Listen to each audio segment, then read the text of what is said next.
Ang babasahin po natin for today ay mula sa Mateo chapter 17 verses 1 hanggang 9. Again, Matthew chapter 17 verses 1 to 9. Ang tema po nito, ang kwento na ito ay ang pagbabagong anyo ni Jesus, ang pagbabagong anyo ni Jesus. Kapatid, ang salita ng Diyos. Ang mabuting balita ng Panginoon ayon kay San Mateo. Makaraan ng 6 na araw ay isinama ni Jesus si Pedro, si Santiago at si Juan na kanyang kapatid. At dinala silang tatlo sa isang mataas na bundok. At siya ay nagbagong anyo sa harap nila. Na ano pat nagliwanag ang kanyang muka tulad ng araw at pumuti ang kanyang mga damit na gaya ng busilak. Biglang nagpakita sa kanila si Moises at si Elias na nakikipag-usap sa kanya. Nagsalita si Pedro na ang wika kay Jesus, "Panginoon, mabuti ang tayo'y dumito na. Kung ibig mo, gagawa ako rito ng 3 kubol. Isa sa iyo, isa kay Moises, at isa kay Elias." Nagsasalita pa siya ay nilukuban sila ng isang maningning na ulap at narinig ang isang tinig buhat sa ulap. "Ito ang anak kong minamahal na aking kinalulugdan.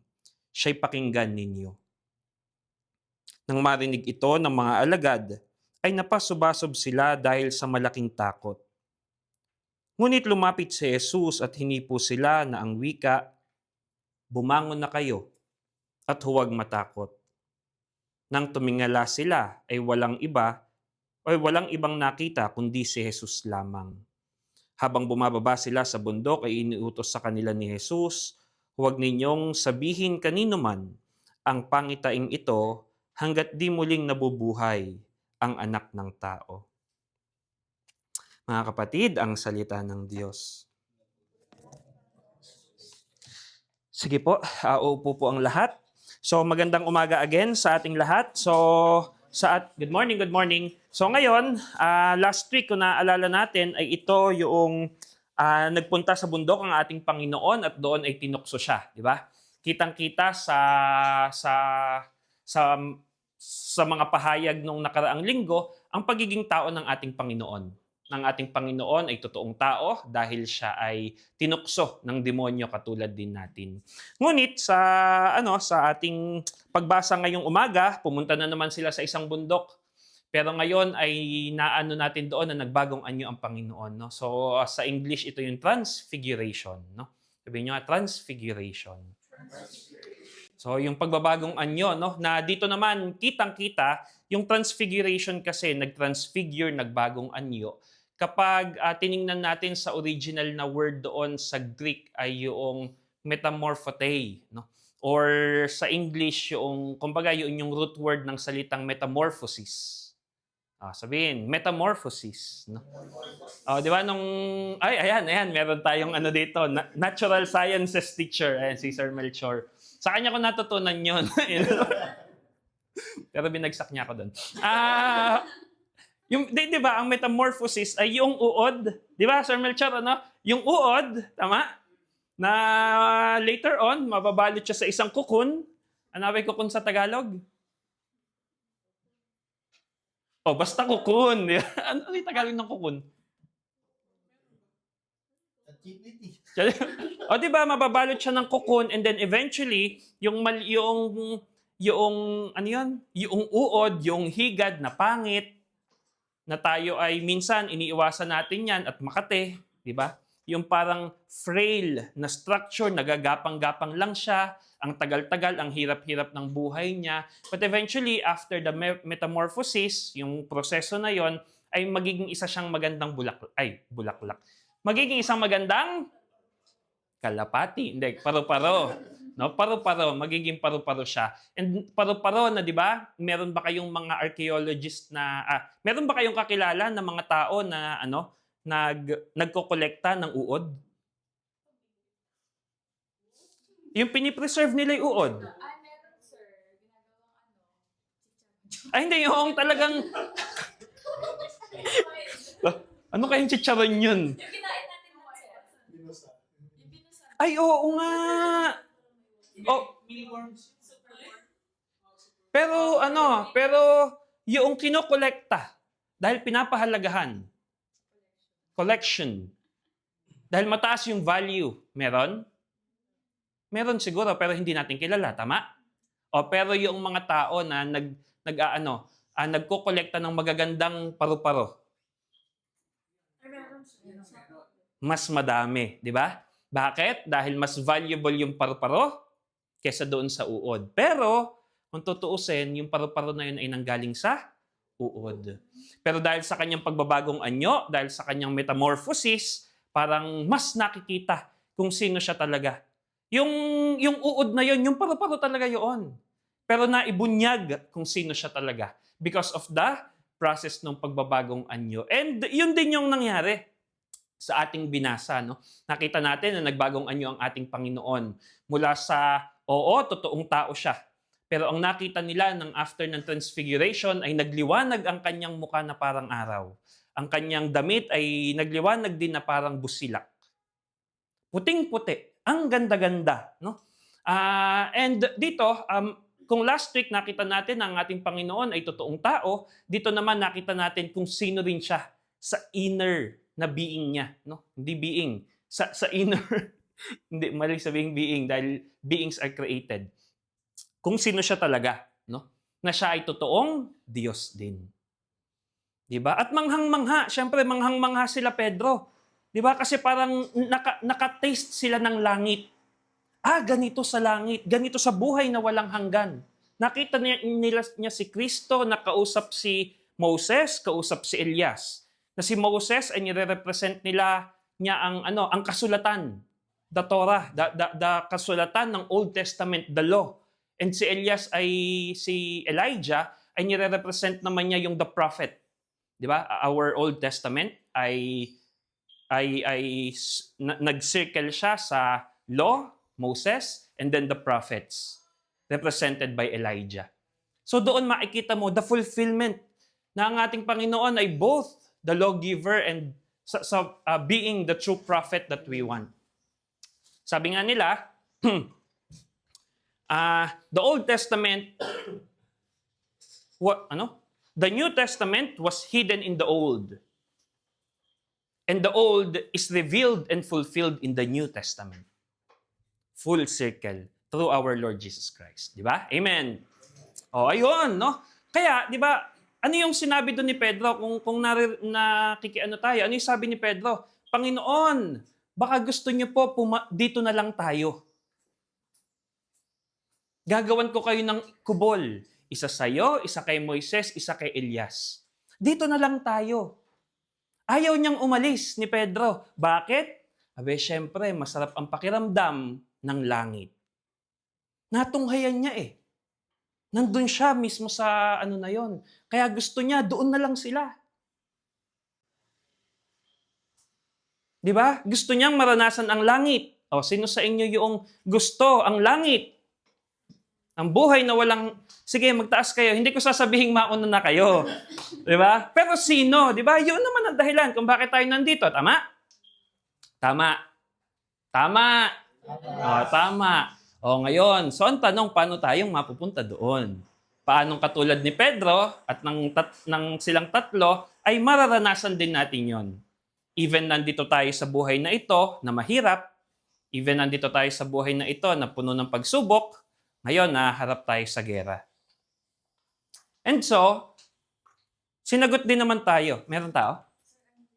Ayan na. So sinagot din naman tayo nung sa ebanghelyong binasa natin. Ano yung sinabi after nung sa ebanghelyo? Napalibutan sila ng actually from the Old Testament yun ay presence of God. Yung cloud na puno ng apoy na maliwanag.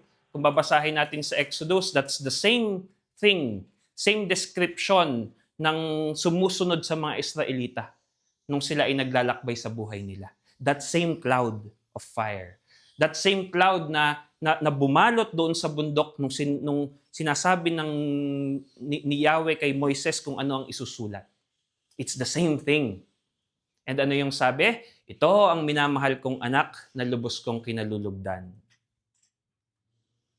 Ano yung gagawin natin? Pakinggan ninyo siya. So the only way for us is makinig sa ating Panginoon. And yung makinig na yon ay napakalalim yon na salita. Because the word makinig, auditory, to listen, obedire, tama? Obedire, the term obedire is to listen. Pero kapag tiningnan mo ang salitang obedire, odire is listen, obedire means to obey, to follow. So yung pakinggan ninyo siya ay hindi lang just pakinggan. Kung hindi, it should have yung action na meron tayo. And yun yung mga yun yung mga action na pakinggan natin siya, especially yung mga mahihirap na utos. Naalala nyo yung mga nabasa natin nakaraang linggo? 'Di ba? Ano yung mga masasakit na mahihirap na utos na kinakailangan pakinggan at gawin? Mahalin mo ang iyong kaaway. O 'di ba nung nakaraan, ang magalit sa kanyang kapatid ay para na ring pumatay. Ang tumingin ng may pagnanasa sa babae ay nangalo niya na rin. O di ba ang hirap nun? But we have to listen intently. Dahil yung listening intently ay dapat ang equal niyaan ay gagawa ka. May paggawa, hindi lang just listen.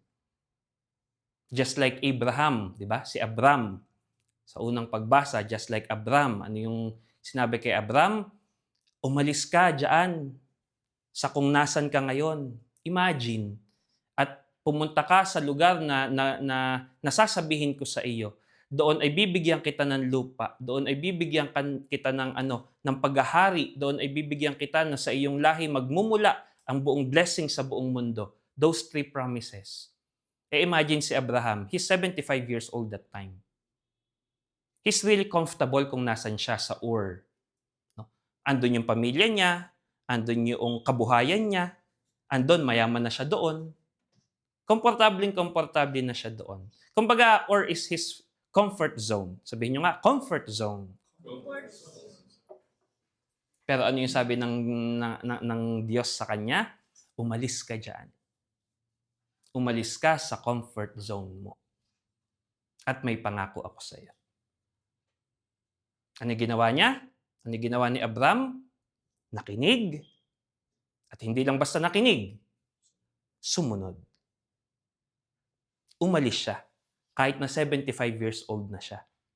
Kahit na sinabing magkakaanak siya ng 75 years old na. At yun ay binigay nung siya ay 100 na. Sumunod. No? And so, yun yung mensahe sa atin ngayong umaga. Yun yung mensahe sa atin ngayong umaga na umalis ka sa comfort zone mo. Dahil doon din magmumula yung pagbabago sa buhay natin. And that comfort zone ay hindi lang yaan hindi ko sinasabing umalis kayo ng kabanatuan ha. Baka next week wala nang pumasok ng iPro. Nasa Maynila na lahat. Hindi. No? Yun ay comfort zone na umalis tayo sa mga sa mga maling gawi. Marami tayong minsan, komportable na tayo na kinakaawaan yung mga sarili natin. Komportable ka na nagse-self-pity ka because of your situation sa buhay. Mahirap ang trabaho, mahirap kumita ng pera, parati na lang problema. Minsan, komportable na tayo dyan. Komportable na tayo na sabihin sa sarili nating, huwag na nga akong kumilos, ganun lang din naman. Komportable na tayo minsan na dito na lang ako, huwag na ako lumaban. Ganun lang din naman yan. 38 years na rin naman akong trabaho ng trabaho. Ala pa rin namang nangyayari. Minsan, doon tayo komportable. Minsan, komportable tayong dito lang. Chill-chill lang. Ang sabi sa atin ng Panginoon, kung gusto natin ng pagbabago, gusto natin ng parang transfiguration, kinakailangan nating umalis doon. At hindi lang basta umalis, dapat yung pag-alis at paggawa natin, dapat laging yan ay guided, directed by the Word of God.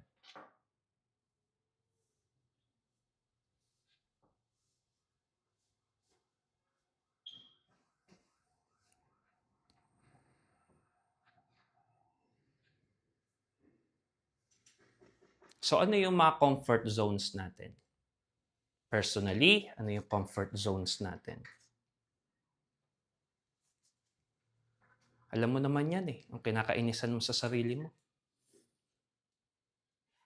Saan tayo komportable? Na alam naman nating hindi tayo doon lang tinatawag. Kung hindi we are meant to serve, we are meant to love. And service in the Lord, hindi lang yan service sa simbahan. Hindi lang tuwing linggo. Ang service sa Lord ay service dito. Ang pagsiserve sa iPro, paggawa ng trabaho, ng tama, ng tapat, ng giving all the best that you can do. That's service to the Lord. Loving your family, giving time sa mga mahal natin sa buhay.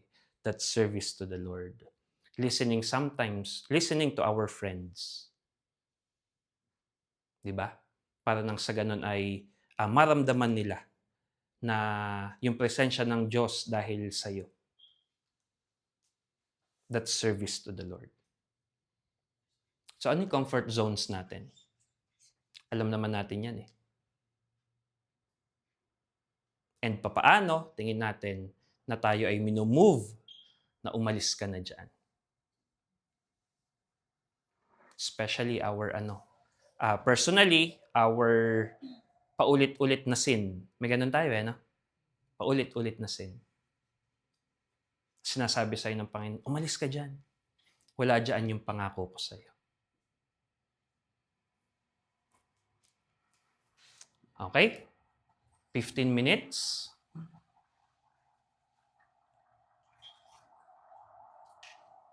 Get your pen.